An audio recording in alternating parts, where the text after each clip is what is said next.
Matilah kau mati, kau akan hidup berkali-kali. Sang penyair pernah menulis sebait puisi ini di atas secari kertas lusuh.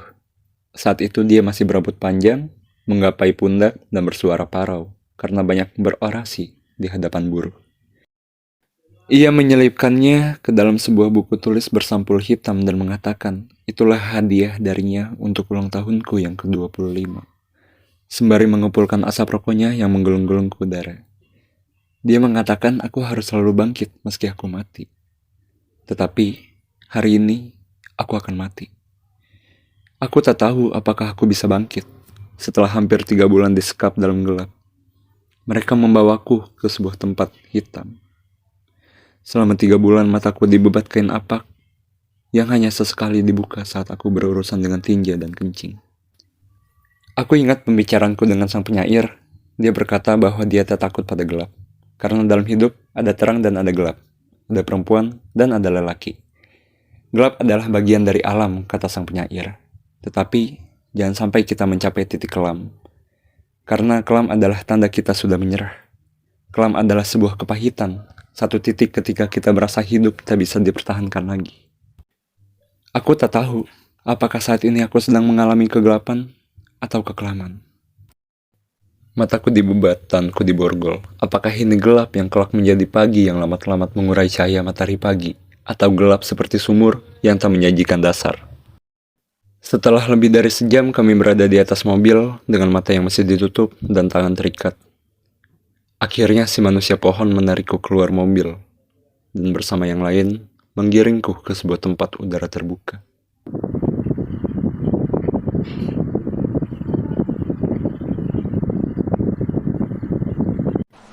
Aku selalu dipaksa agar berjalan dengan lekas. Jalan semakin menanjak dan aku mendengar debur ombak yang sangat pecah. Aku bisa mencium aroma asin laut di antara angin yang mengacak rambut. Sekali lagi, suara ombak yang deras itu pecah tak seirama. Di manakah aku? Perjalanan semakin menanjak. Rasanya kami menaiki sebuah bukit karang yang tak terlalu tinggi. Aku masih bisa mendengar bunyi ombak yang datang dan pergi. Deburan pertama, deburan kedua. Sepertinya mereka membawaku ke tepi pantai. Ke tepi kematian. Matilah engkau mati. Si pohon mendorongku ke tepi jurang. Aku bisa merasakan sejuknya laut dari sini. Si mata merah mengatakan bahwa aku akan mati perlahan. Tuhan, kita semakin dekat. Kau terasa semakin ingin memelukku. Pada deburan ombak yang ke-9, terdengar langkah kaki. Tiba-tiba, ada sebuah benda yang menembus punggungku. Pedih, perih. Dan seketika, aku melayang-layang ke dasar lautan. Bapak, Ibu, Asmara, Anjani, dan kawan-kawan, dengarlah ceritaku.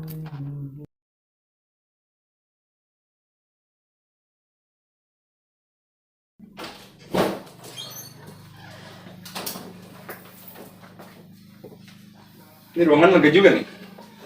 Kayaknya nanti kita pakai buat tempat diskusi aja ya.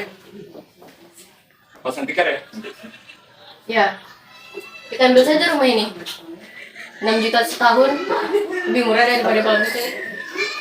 Setelah aku lihat-lihat, kita cukup memperbaiki dinding dan kamar mandi saja. Cukup bagaimana? Tempat ini busuk. Bahkan sampai sini saja 30 menit. 40. Soal perbaikan, serahkan saja pada aku dan Suno. Aku punya ide untuk memperbaiki dinding ini. Soal jarak, justru itu kelebihannya. Di rumah yang pelosok dan terpencil ini, sulit bagi para laut untuk menemukan kita. Kita dapat mendiskusikan buku siapa saja. Bahkan, novel Pramudia Ananta bisa menghirup udara merdeka di sini.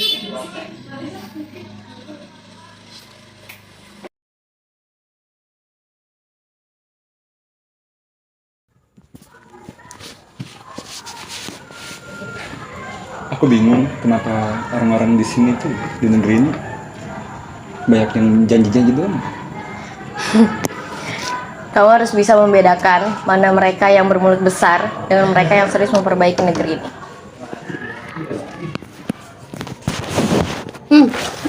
Ayo, lindungi aku di dalam kepala.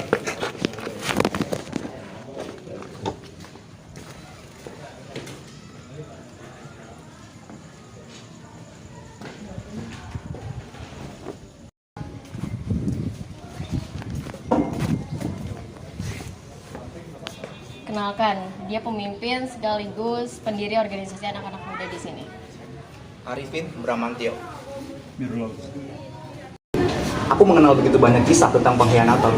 Kau bisa menanyakan hal-hal seperti itu kepadaku? Oh, jadi pengkhianat itu ke yang rela? Bisa repot kalau kita selalu menggunakan relativitas sebagai justifikasi. Baik pahlawan atau pengkhianat, kita boleh menentukannya hanya karena kepuasan rezim. Aku hanya ingin kau paham, orang suatu hari nanti berkhianat pada kita, itu biasanya tidak terduga. Laut, Mas Bram, mari kita lanjutkan diskusi di tempat yang lebih nyaman.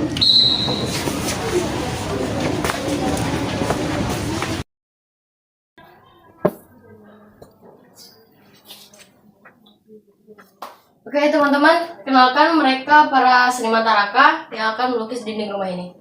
Ada Biasa, Coki, dan Anjani. Anjani. Oke teman-teman, boleh memulai pekerjaan masing-masing.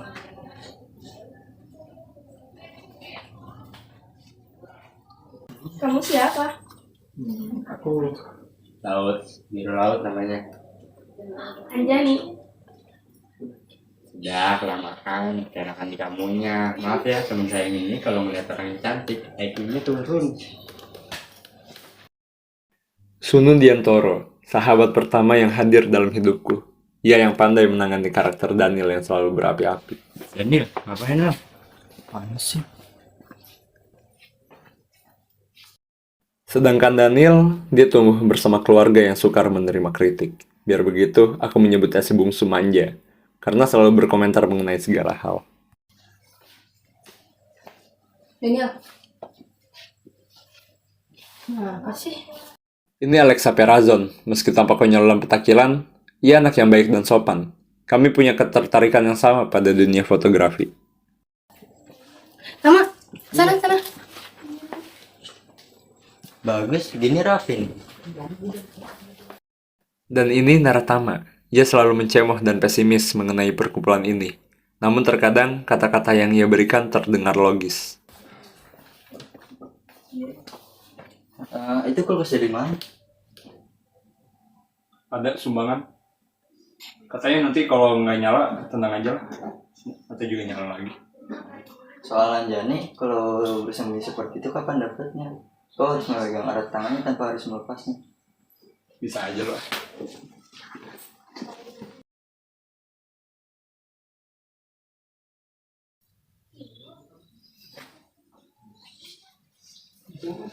Lapar banget. Si Daniel kemana ya? Beli makan lama banget lagi.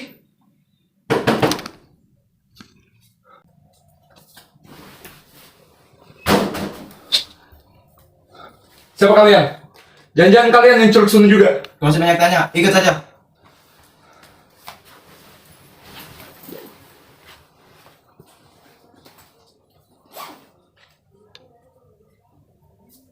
Ini benar, dia Laut, Sekjen Pinata.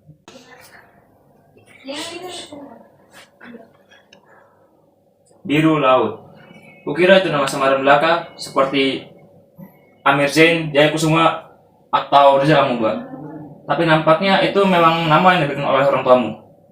Bawa dia.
Di mana Gala Pranaya dan kasih dinanti.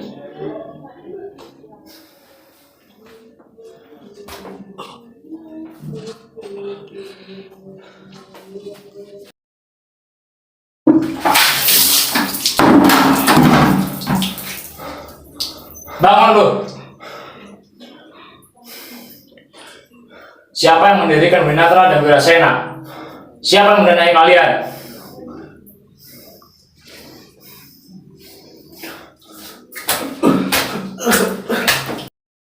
Aku, Daniel, dan Alexa sudah tertangkap. Semoga mereka dapat bertahan.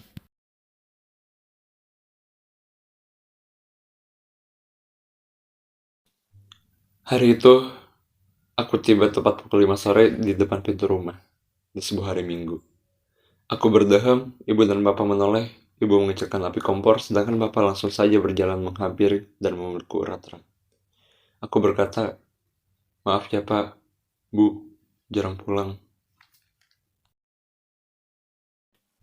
Makan malam dengan menyantap masakan ibu di hari Minggu memang sudah kebiasaan yang sudah ditanam bapak sejak kami masih kecil di Solo. Sebelumnya, aku pernah bercerita kepada Asmara, tapi aku belum berani memberitahu bapak dan ibu tentang apa yang aku alami.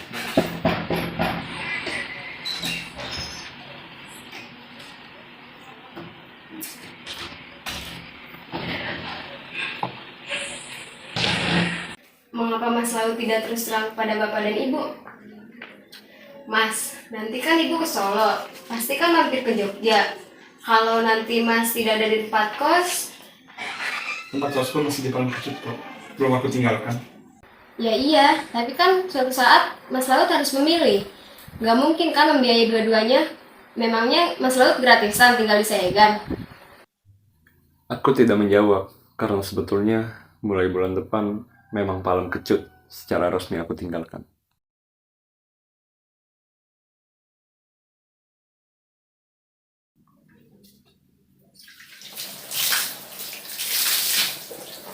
Bangun. Udah enak. Di mana kemudian nanti? Winata.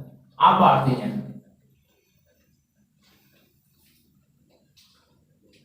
Winata dan Wirasena ini adalah anak didik dari Arvin Brahmayanto yang sudah mengusut di penjara itu.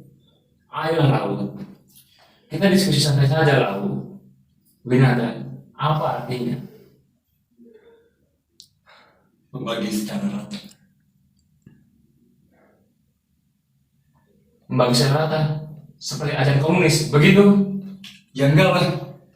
Semua ajaran baik mengajarkan kita cara berbagi. Baik itu cara ajaran orang tua, ajaran semua agama, apalagi sila kelima Pancasila, keadilan sosial bagi seluruh rakyat Indonesia. Wirasena. Apa artinya? Para pemberani. Mereka masih berani kepengen mencabut 5 undang-undang politik. Bocah-bocah ini sudah gila. Bosmu sudah ketangkap dan mengusut di Cipinang sana. Lalu, aku tidak peduli kau yang bungkam atau bersuara, tapi Kinanti akan tertangkap suatu hari. Di mana Kinanti?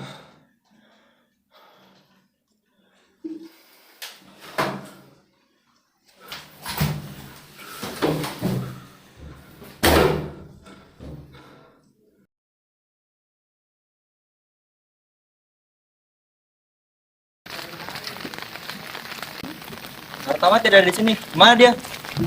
Saya menyuruh Nartama ke Jakarta. Ada yang harus diurus. Anjani, kayaknya kita harus menyusul mereka deh. Soalnya jembatan dari Belangguan tuh bakal datang 2 jam lagi. Soal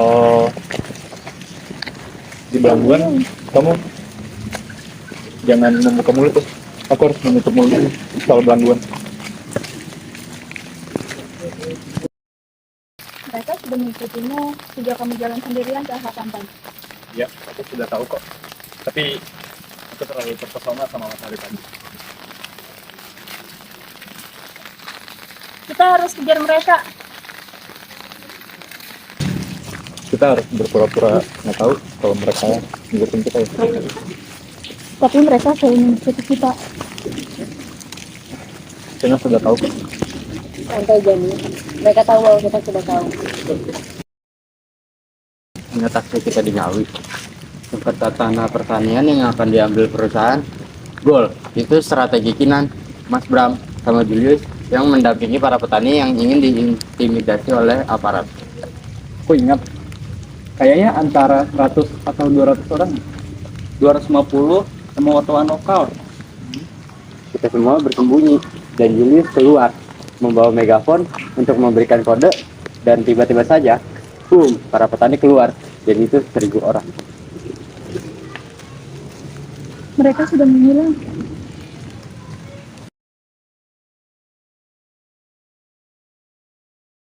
Kemungkinan kita menanam jagung setelah azan salat subuh.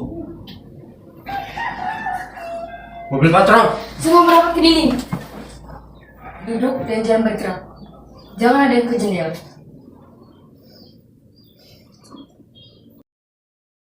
Kalau mereka terus-menerus berpatroli sampai pagi, kita akan sulit melakukan aksi tanam jagung. Aku akan koordinasi dengan Mas Bram. Susah Anjani. Mereka masih di sana. Tunggu sampai mereka pergi. Bagala, Aku berhasil menyelinap dari pintu belakang rumah Pak Slamet. Mas Bram berpesan, dia mendengar desa ini diblok sampai pagi. Nampaknya mereka memang bukan sekedar menghalangi aksi kita, tetapi juga ingin mencari alasan untuk menangkap kita. Kita harus berusaha keluar dari sini. apa Mbak? Kita harus berusaha keluar dari desa ini.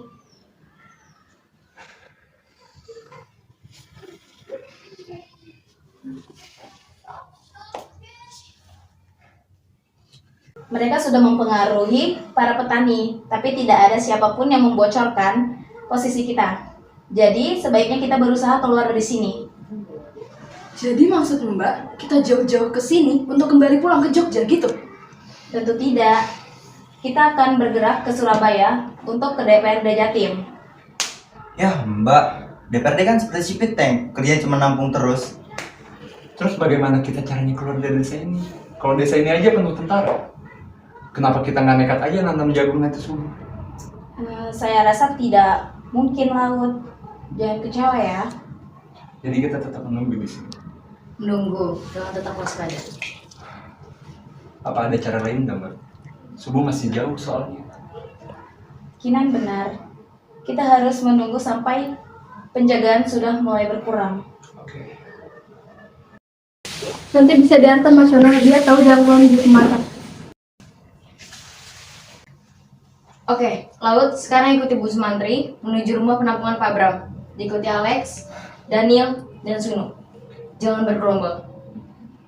Ya, Saya dan Kinan akan ke rumah Pak Slamet untuk menjemput Bram dan kawan-kawan.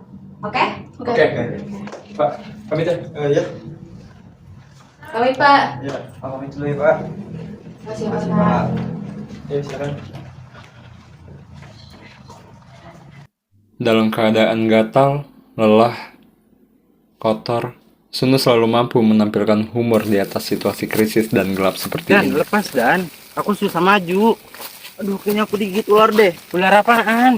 Nggak tahu nih lembek-lembek di celana. Kampret, lepas Dan, ini bisa bikin macet. Di belakang masih ada tentara. Dan, mau lepas cengkramannya dulu. Nanti aku akan segera balik dengan cepat. Weh Daniel, Itu siapa yang nyalain senter? Suruh matiin. Baik, sampaikan yang belakang suruh matikan senter. Ini siapa sih yang nyalain senter? Matiin. Sorry mas, kirain nyalain lampu senter. Matiin senternya, itu kopi apa pangsit? Kita suruh santai mas. Buat itu yang berisik coba ditenangkan dulu. Oh iya, jam bersih ya.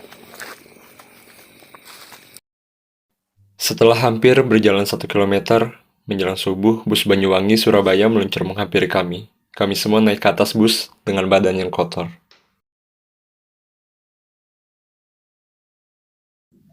Laut. Sunu. Ah, syukurlah. Di sebelahmu siapa? Alex Nu. Daniel. Hadir. Sebelah kirimu siapa Dan? Aku, Julius. Dan aku, Dana. Kita di mana sih Mu? Aku mengira kita di markas tentara. Di mana lagi?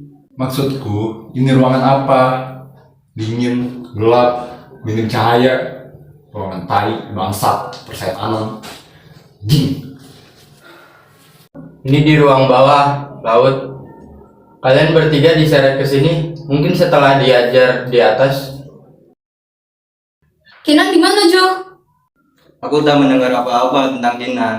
Tetapi beberapa hari yang lalu Mbak Gala dan Nurenda ada di sini. Kerangkeng ini kami perkirakan ada 6 ruangan. Suasana hening kembali. Lalu Laut, kemana Nartama selama ini? aku nggak tahu Dan. Tapi kata Kinan dia ditugaskan kemana-mana. Curiga, karena dia tidak di sini. Ya, dia tidak pernah ditahan. Satu-satunya yang luput.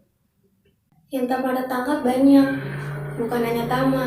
Dia memang menyebalkan, tapi tidak berarti untuk dicurigai. Tiba-tiba saja, manusia pohon berdiri di hadapan sel Daniel persis di sel sebelahku. Mereka menutup mata Daniel dan membawanya. Jo, Daniel mau dibawa kemana? Mau dibawa kemana dia? Mau diapakan? Dia masih balik kan? Semua orang yang berada di situ dilema, tak ada yang berani menjawab, dan aku pun terbangun oleh suara debrakan pintu. Daniel digiring oleh manusia pohon. Mukanya yang putih kini berwarna ungu, badannya basah, bibirnya gemetar.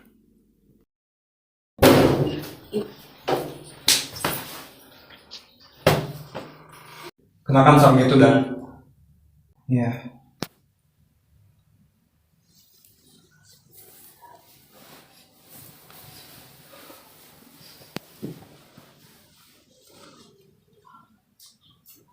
Dan, kamu diapain? Aku disuruh tiduran di balok es berjam-jam sambil diinterogasi. Kinan sudah ditangkap, Laut. Apa kata mereka? Mereka hanya mengatakan Kinan sudah dijaring dan menanyakan siapa yang mendanai kita dan siapa yang berada di atas Bram dan Kinan. Setelah Daniel, ternyata Naratama pun diseret keluar. Tapi aku lebih terkejut, karena yang kulihat, Sunu pun diseret. Sunu! Anjing, mau dibawa kemana Sunu? Hah? Diam lu!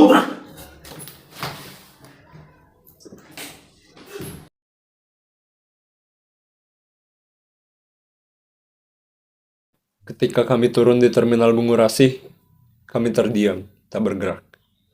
Sampai Bram meminta kami mendekat dan dia berbicara dengan suara yang rendah. Kenapa bro? Kita boleh jatuh, kita boleh tenggelam, dan sama sekali tak boleh terhempas pada peristiwa ini. Kebenaran ada di tangan mereka yang menabrak jatuh. Sebaiknya ikut Jun dan kawan-kawan yang pacar. Laut ya? Saya Vanessa. Kita jangan sekarang aja, ngobrolnya nanti. Nanti saya akan nyusul.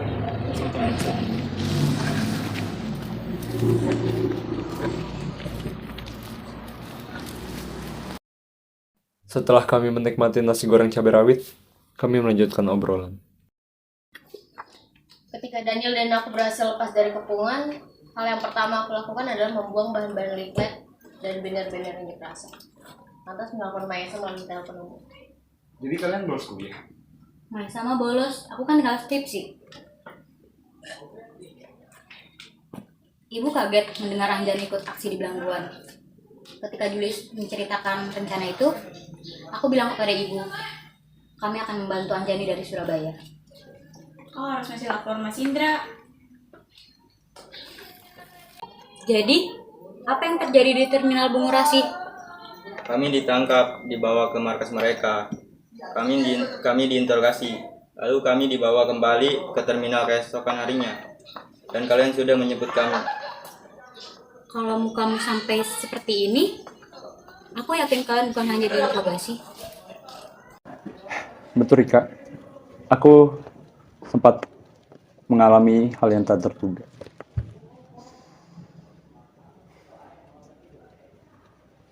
Sebenarnya aku sempat bertanya, apa sih yang kita kejar ini?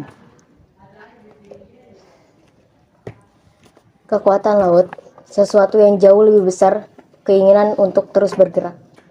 Kita tidak ingin selama-lamanya berada di bawah pemerintahan satu orang selama bertahun-tahun. Kita harus mengguncang mereka. Kita harus menggerakkan masyarakat yang pasif, malas, dan putus asa untuk ikut memperbaiki negeri yang korup dan berantakan ini, yang tidak mempedulikan kemanusiaan. Aku juga sempat bertanya, kalau kita mati dicambuk, apakah ada yang peduli?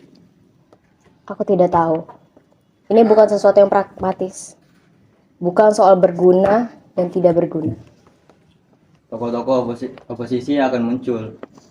Sementara kita tetap menyalakan isu-isu penting di dalam kampus maupun di luar kampus. Yang terpenting itu langkahmu, langkah kita.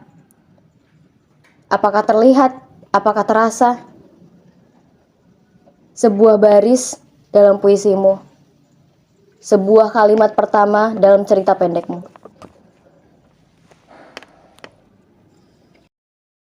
Aku terpana. Ternyata Kinan jauh lebih realistik.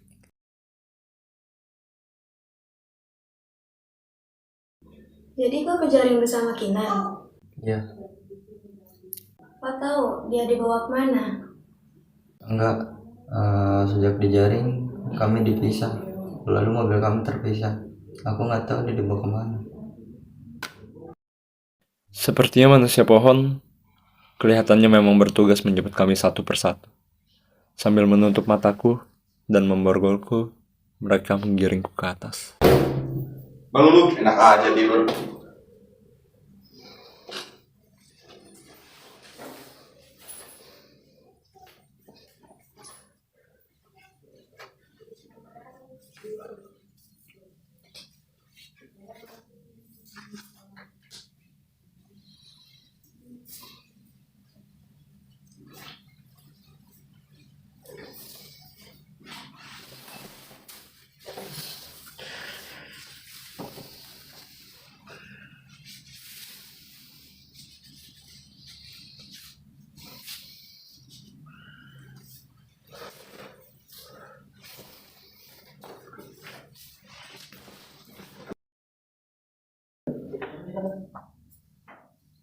Halo biru laut. Aku menoleh. Ternyata itu Gusti dengan kamera kesayangannya. Berdiri di depanku, dia memotretku dengan blitz kamera. Dan blitz sialan itu masih saja terus memotretku. Aku masih tidak percaya bahwa itu adalah Gusti. Laut, tolong jawab Laut. Jul, Dana, Daniel, Alex, Tama. Semua penyiksaan itu bisa kuatasi kok. Emang rasanya sakit dan hampir membunuhku. Tapi itu nggak seberapa kok. Ada apa Laut? Aku bertemu Gusti. Dia sibuk memotretku memakai kamera dan blitznya. Seluruh sel pun menjadi hening.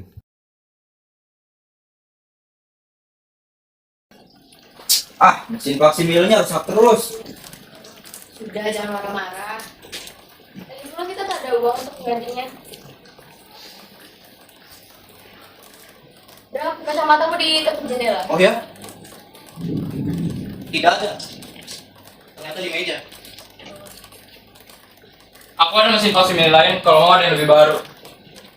Ganti apa? Ini mesin faksimilnya sudah kuno, aku ada yang lebih bagus. Oh.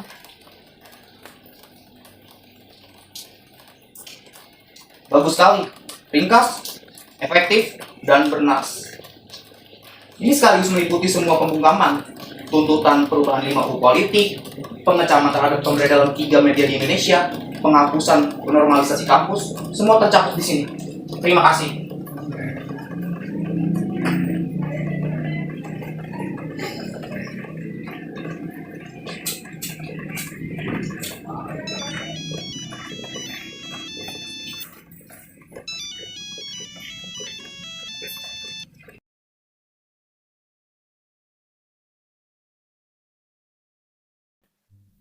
Setelah peristiwa pemberedalan 3 media besar tahun 1994, pasti telepon majalah Tera disadap.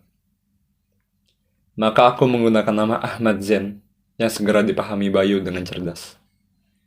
Kami berbahasa basi, berputar-putar topik pembicaraan, dan di antara obrolan ngalur ngidul itu, Bayu menyelipkan pesan bahwa aku sebaiknya kembali segera ke Lampung.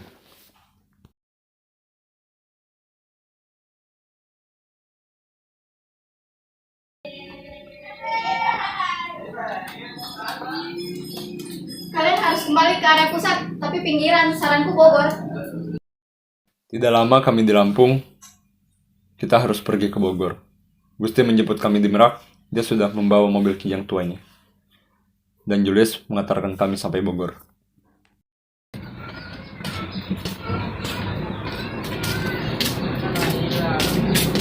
Oh iya, kalian harus bergerak secepat mungkin. 2 atau 3 minggu kalian harus siap pindah. Syukur kalau bisa sampai sebulan atau 2 bulan.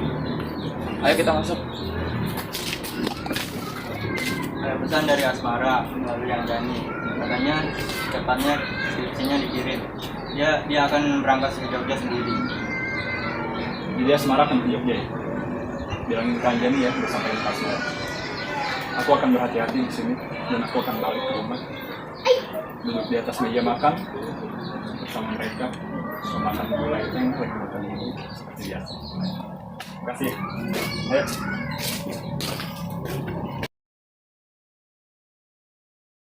Laut, kau harus ke Jogja. Ke Jogja? Kenapa harus ke Jogja? Skripsimu dan skripsi Alexa dibawa oleh Asmara sebulan yang lalu. Dibaca oleh Pak Gondo. Rupanya beliau menyampaikan pada Pak Dekan dan meminta dispensasi agar Alexa dan kau bisa ulangan tertutup.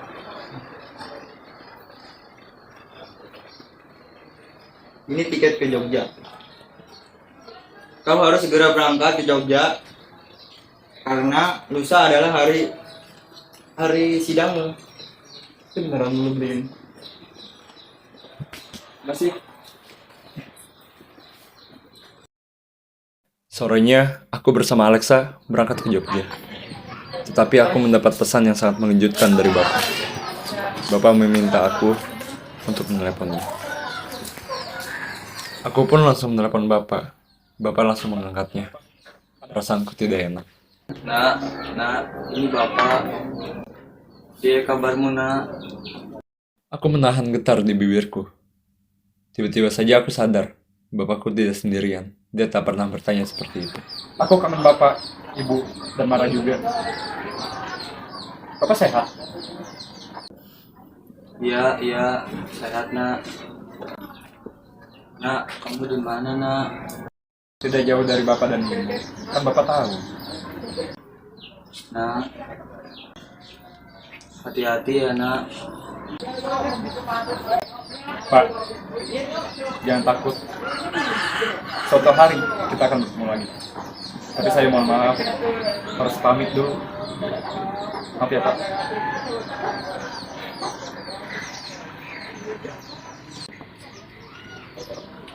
Ayo, Alexa, kita pergi.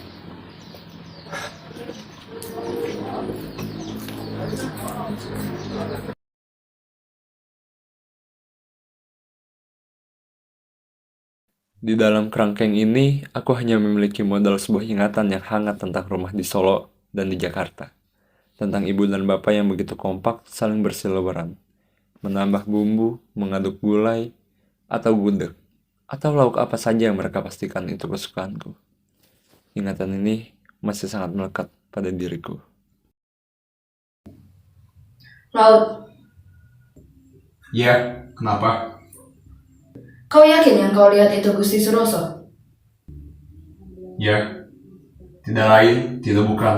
Itu Gusti. Dengan kamera dan blitz-nya. Kita kebobolan. Bagaimana bisa kita tidak menyadari adanya musang itu? Jangan menghina musang itu. Hewan itu jauh lebih baik dan berguna daripada si bangsat itu. Ular, dan lebih pantas disebut ular. Merayap, melilit, menggigit, sembari meneteskan beberapa racun yang mematikan. Kalian terlalu sibuk mencurigai aku, sehingga pengkhianat yang sesungguhnya telah lolos. Tapi aku paham, Memang lebih mudah mencurigai yang banyak protesnya seperti aku. Aku sudah lapar. Aku ingin ayam woku buatan ibuku. Ibuku pernah membuat ayam woku, tapi kadar pedasnya diturunkan. Cabai rawitnya juga nggak sebanyak yang resep. Aku kangen juga gulai tengkleng buatan ibu. Aku kangen suasana di minggu pagi.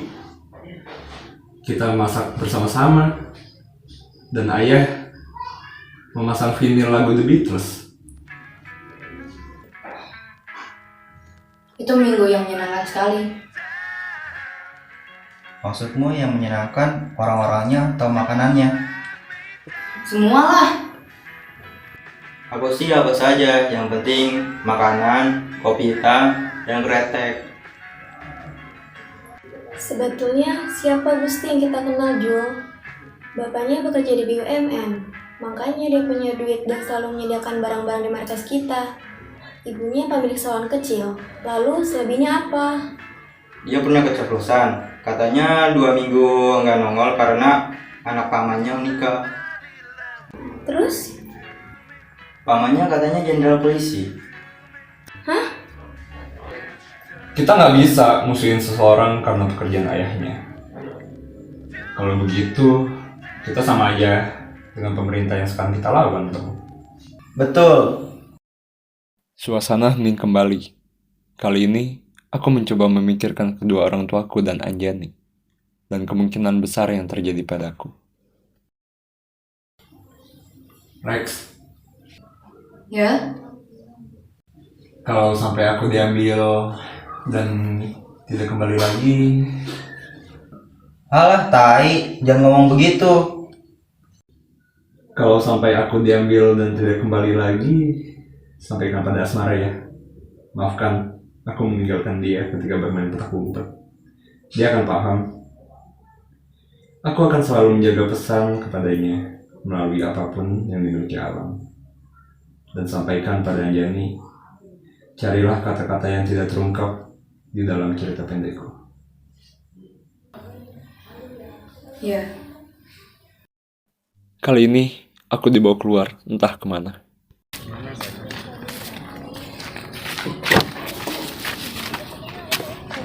Ya masuk sana, masuk lu, mati lu.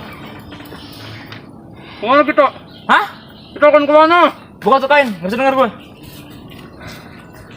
Di mana Julius sama Dana? Ke makam masing-masing. Kita akan kemana? Ke laut, sesuai namamu. Ke kuburanmu. Akhirnya, ketika mobil berhenti, si manusia pohon menarikku keluar mobil. Aku mendengar debur ombak yang pecah, mencium aroma asin laut di antara angin yang mengacak rambutku.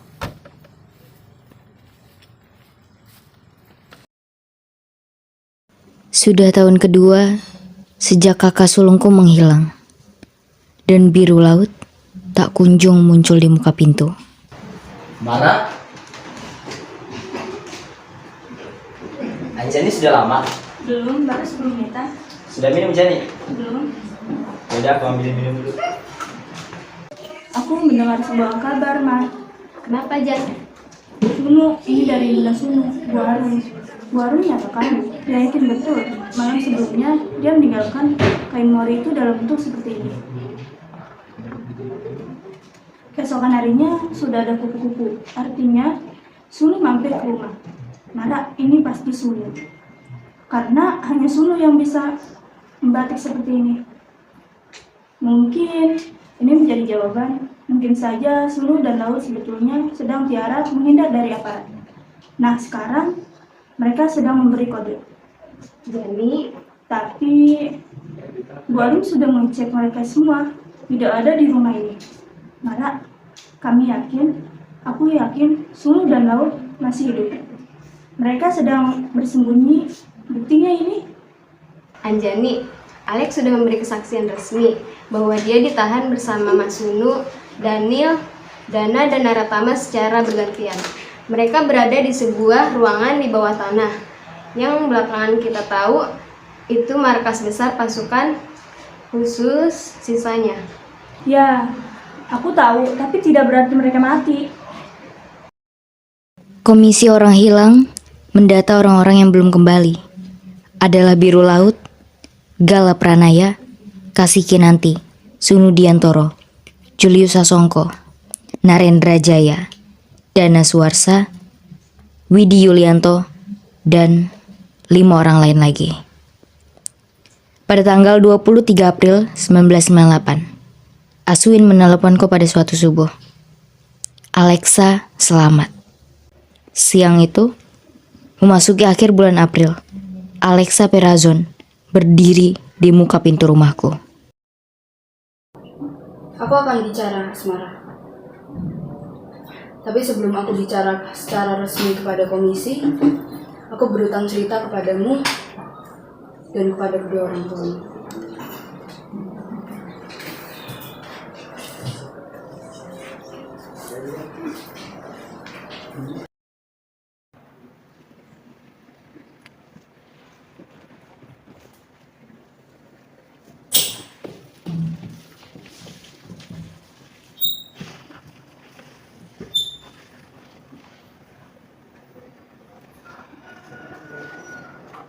Kisah ini bermula pada Februari lalu, ketika kami diperintahkan oleh Kinan untuk pindah dari Cilegon ke rumah susun Klender.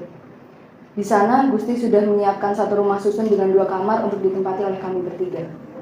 Ada saya, Daniel, dan Laut. Tak apa, Nak Alex. Ibu hanya sudah lama saja tidak bertemu dengan Mas Laut dan Daniel. Teruskan, Nak. Sudah sebulan kami tinggal di sana.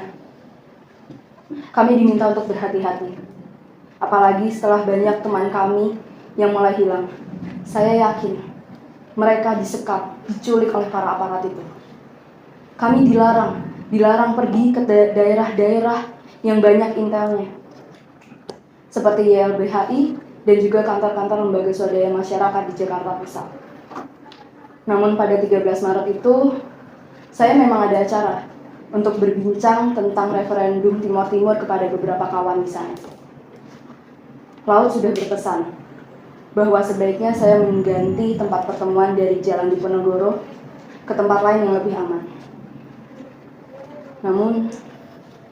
Namun saya terlanjur menyetujuinya.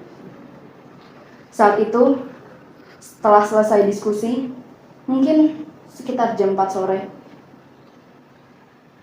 saya mencari makan keluar di dekat RSCM.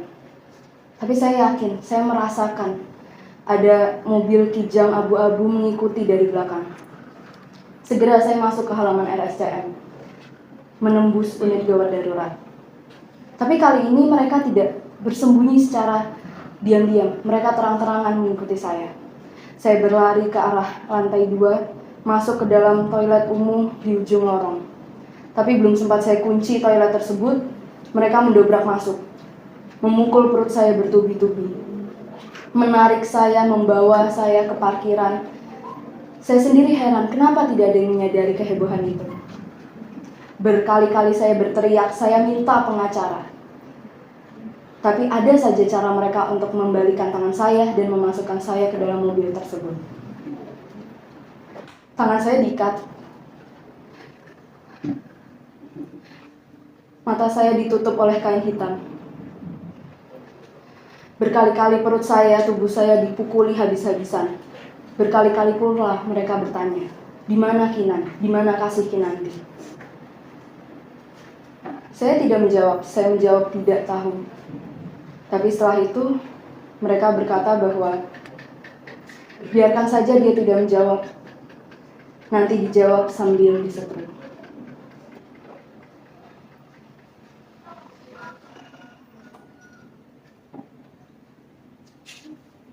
Enggak, Ibu mau tahu. Teruskan, Nak, apa Nak Alex bertemu Mas Laut dan Mas Daniel? Kami disiksa berhari-hari.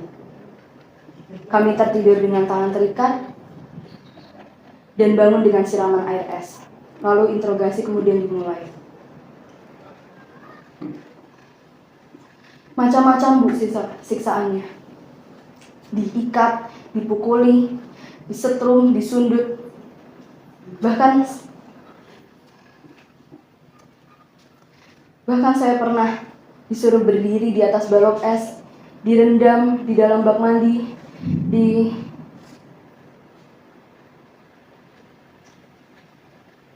Ibu istirahat dulu ya.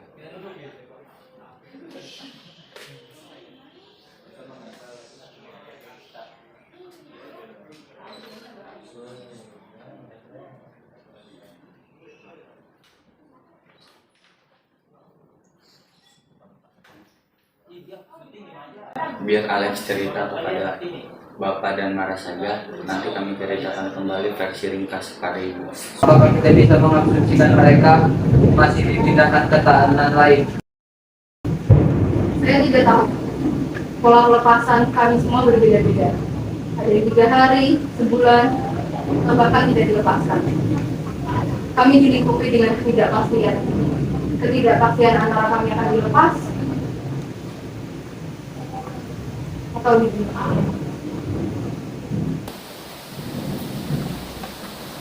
Aku tak berani membayangkan apa yang sesungguhnya terjadi pada Mas Laut. Tetapi aku juga tak ingin Bapak dan Ibu terus-menerus hidup di titik yang sama, di dalam dunia yang sama, penuh harap, penuh penyangkalan, dan penuh mimpi kosong. Aku akan mengirim kamu, Coki dan Alexa ke Pulau Seribu. Pulau Seribu? Untuk apa? Tadi yang nelponku adalah Dokter Syamsul Mawardi. Mara, katanya penduduk Pulau Seribu menemukan tulang manusia. Sebagian ada yang sudah diperiksa, sebagian lagi sayang sudah dikubur oleh penduduk. Aku ingin bertemu dengan Dokter Mawardi. Tentu, karena itu aku rasa kau harus memimpin tim ini. Temui Dokter Mawardi besok. Lalu ke Pulau Seribu, kau temui informan yang bernama Pak Hasan. Kumpulkan data, testimoni, dan saksi. Berangkatlah bersama Coki dan Alexa.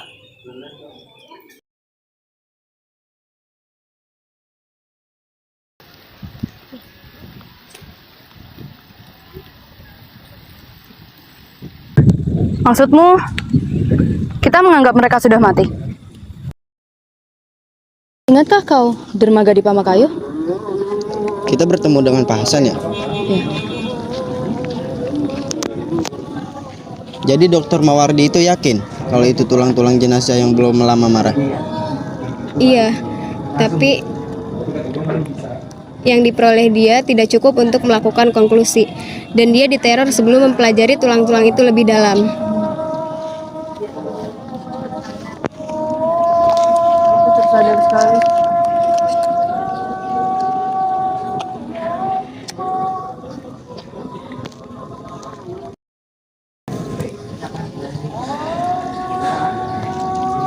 Jadi?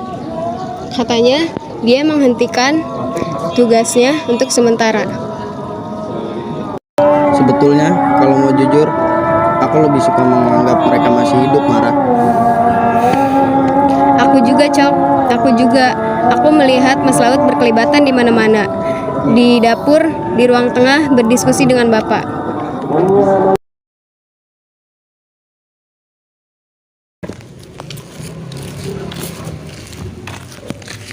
Saya Asmara dan ini 2 teman saya, Coki dan ada Alexa. Ya, saya sudah tahu kok dari Mas Aswin. Ayo, persilakan.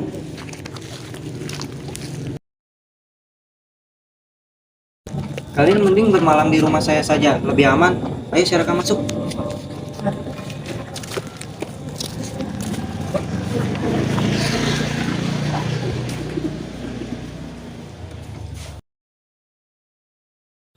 Mari mendekat. Ini yang ingin saya sampaikan kepada Mas Aswin. Tapi saya ragu mengobrol lewat telepon. Tahun 98, saya dan teman-teman saya menemukan kapal putih yang membuang tong-tong besar dan begitu berat. Tahunya itu berat, gimana Pak? Mungkin 1 tong itu bisa menggotong 3 orang. Isinya apa, Pak? Saya nggak tahu, tapi karena tong itu dibuang ke laut dan harus digotong 3 orang, kami mengira mungkin itu. Makanya saya tadi mengatakan, saya tidak tahu isinya ketika ada berita bahwa ada tong-tong tulang-tulang dari jenazah yang ditemukan di pulau sini, termasuk Pulau Panjang. Saya teringat kapal putih itu. Bisa jadi ada hubungannya, bisa jadi tidak.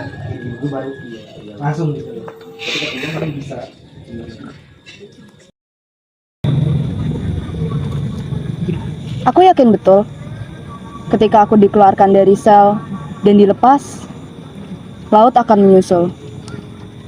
Dan aku juga percaya, Sunu dan Bagala akan selamat dan tidak hilang. Dan itulah sebabnya aku masih ingin percaya kalau mungkin mereka disekap entah di mana. Disekap siapa, Lex? Pimpinan mereka sudah diberhentikan dari jabatannya 2 tahun lalu. Markas pasukan khusus Elang sudah dibersihkan tahanan. Tempat kalian ditahan sekarang sudah rata dengan tanah. Aku gak bisa menganggap mereka mati, Mara. Tidak akan. Mengapa aku merasa laut dan kawan-kawan masih berada di bawah sana? Bersama ikan dan karang. Ya, di bawah sana. Bersama ikan dan karang. Mungkin sedang berbincang soal puisi dan perjuangan bersama Mbak Gala. Woi, Mara, Alex, masuk. Yuk, kita pulang.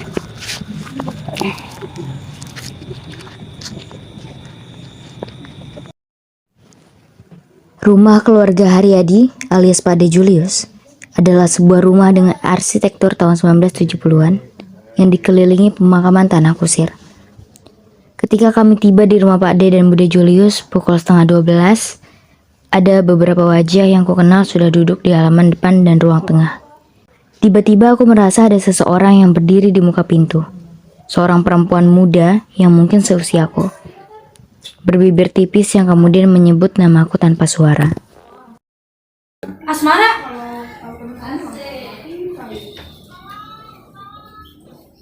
Nilam, kapan datang? Baru 2 hari lalu. Kamu kurusan, Mara? Ini resep laut. Ya, waktu laut mampir di Bandung beberapa tahun lalu, jadi minta resep dari ibuku karena dia suka betul. Jadi, apa yang kalian temukan di Pulau Seribu, Mara?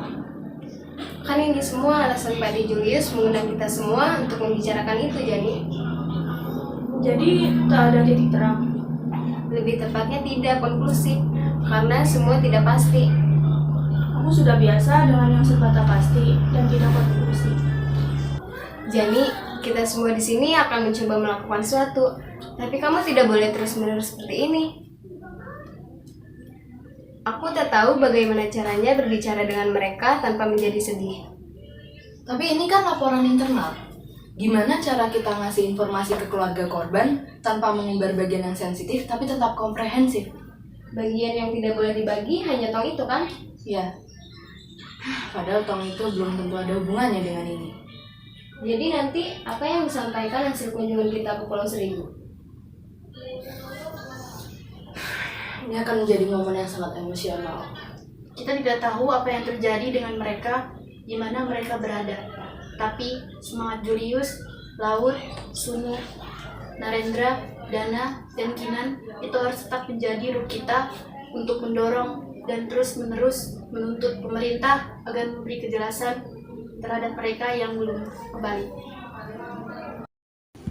Alexa selalu bisa membuat lawan bicaranya menjadi ikut rasional dan bersemangat seperti dirinya, tanpa kehilangan rasa empati. Ini dimulai dengan adanya laporan ditemukannya tulang-tulang di beberapa pulau. Saya, Asmara, dan Coki ditugaskan oleh Mas Aswin untuk pergi ke Pulau Seribu. Ya, kami nggak bisa berharap banyak soal komisi. Yang pertama itu bukan kompetensi dari komisi, dan yang kedua ada kabar bahwa tulang-tulang tersebut telah dikubur oleh beberapa penduduk di sana. Tapi bagi Mas Aswin, ini penting, karena kita harus tetap mencari informasi melalui wawancara dan melihat pandangan-pandangan penduduk di sekitar sana. Berkeliling mencari apa, Lex? Mencari makam atau menyusuri jejak kah? Mencari apapun, mencari jejak-jejak keberadaan mereka yang mungkin mereka pernah datang di Pulau Seribu. Ya, ada informasi beberapa saksi mata melihat sebuah kapal putih yang menurunkan beberapa tong berat ke dalam laut. Apa selama kalian di sana, kalian mendengar informasi tentang itu? Tong apa ya, Nak? Kapal putih siapa? Oh, hanya desas-desus. Iya, desas-desus apa, Nak?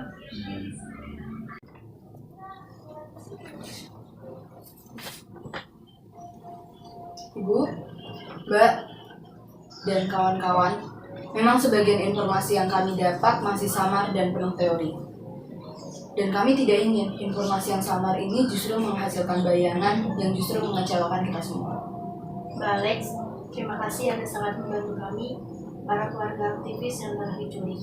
Terima kasih tetap setia pada perjuangan ini untuk menyentil para pemerintah pada kasus 2008 untuk mengetahui apa yang sebenarnya terjadi pada mereka yang belum kembali, Mas Laut, Mbak Gala, dan Mbak Kina.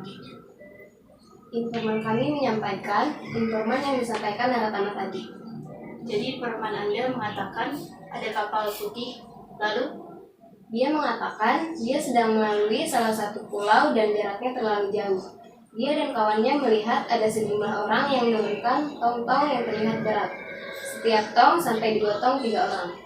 Jadi apa isi tong itu, Asmara? Informan kami tidak tahu apa isi tong itu.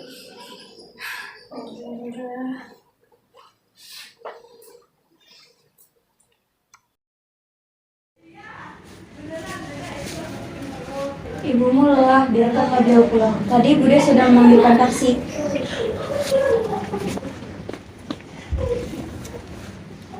Bu, aku belum selesai. Kita pulang sama-sama saja. Kenapa naik taksi? Tidak apa nak, ibu harus menyiapkan makan malam. Bapak juga belum selesai membersihkan buku-buku Mas Laut. Tapi Bu, ini sebentar lagi selesai.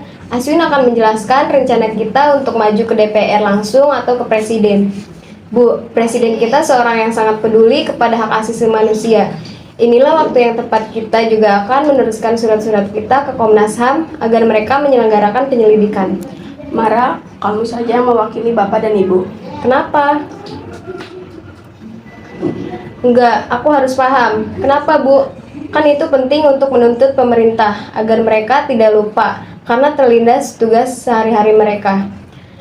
Mencari tahu apa yang terjadi dengan Mas Laut. Kenapa Ibu selalu tak mau ikut? Kenapa?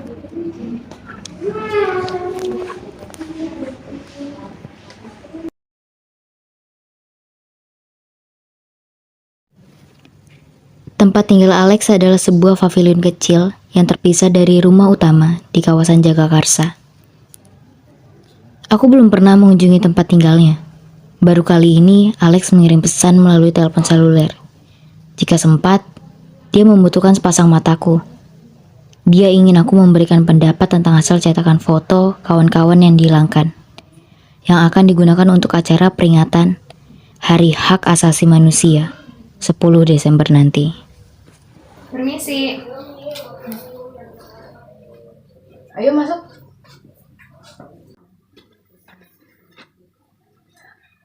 Mana foto yang mau kamu tunjukkan, Lex?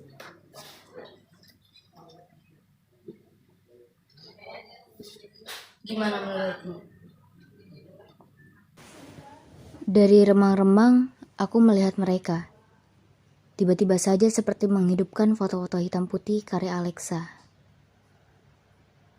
Ada Sunu Diantoro, Kasih Kinanti, dan Biru Laut. Terima kasih, Alex. Rekamanmu sangat luar biasa. Foto Mas Sunu, Mas Laut benar-benar menggambarkan mereka. Pendiam, mata yang cerah dan teguh, rambut yang berantakan jarang disisir, itulah abangku. Maaf, aku merindukan Mas Laut. Ini tahun keempat mereka hilang. Sepertinya pemerintah tidak menganggap ini prioritas. Pada Kamis keempat di awal tahun 2007 itu, di bawah matahari senja, kami berdiri dengan baju hitam dinaungi payung hitam.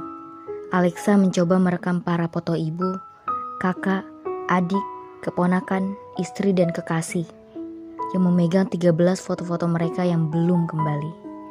Di antaranya Sunu Diantoro, Julius Sasongko, Gala Pranaya, Widi Yulianto, Kasih Kinanti, dan Narendra Jaya.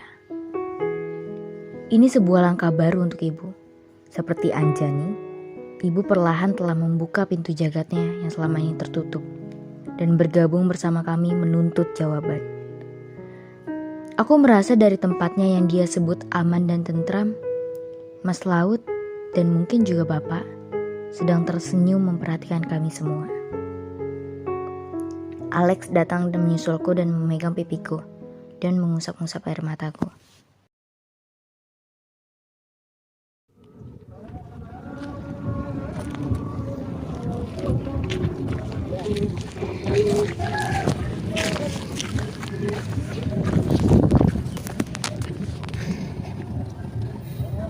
Kemana mereka marah?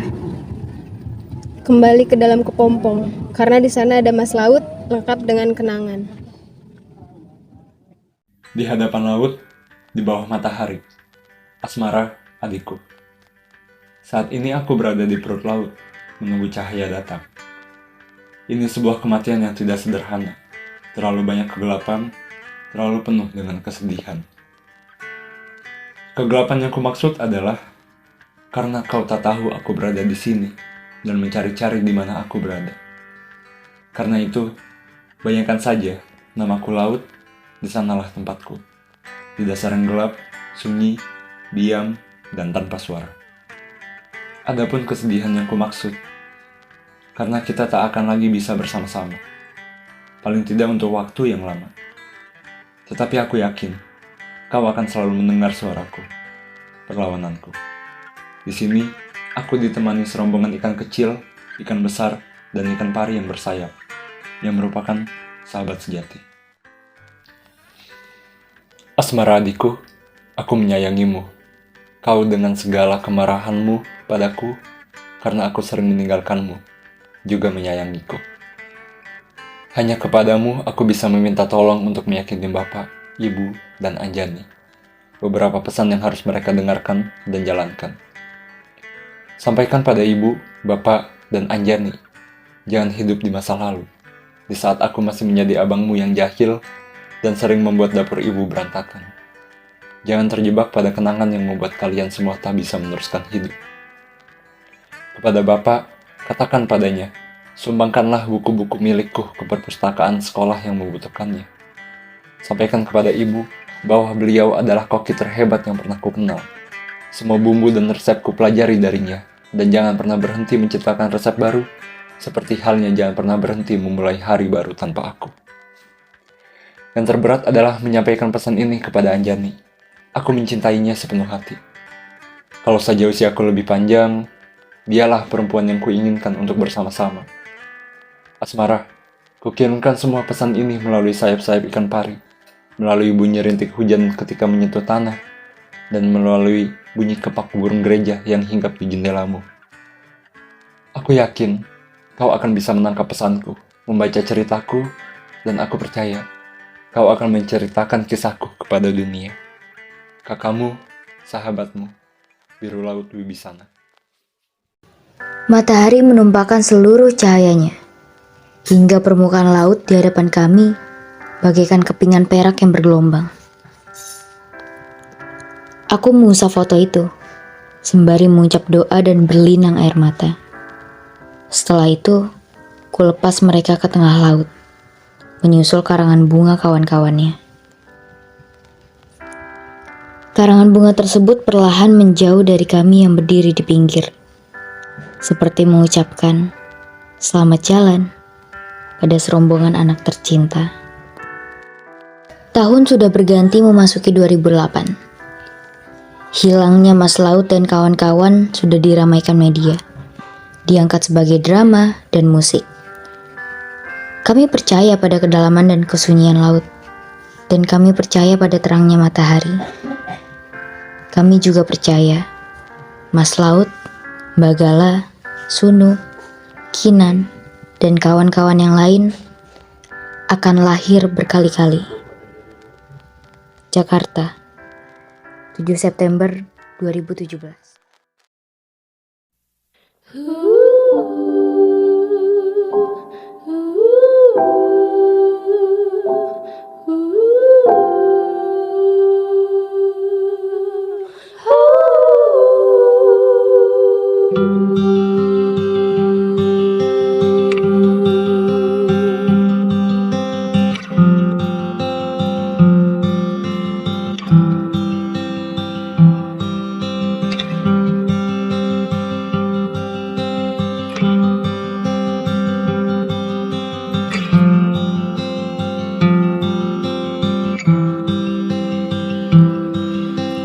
Langit dan laut saling membantu mencipta awan, hujan pun turun. Ketika dunia saling membantu, lihat cinta mana yang tak jadi satu.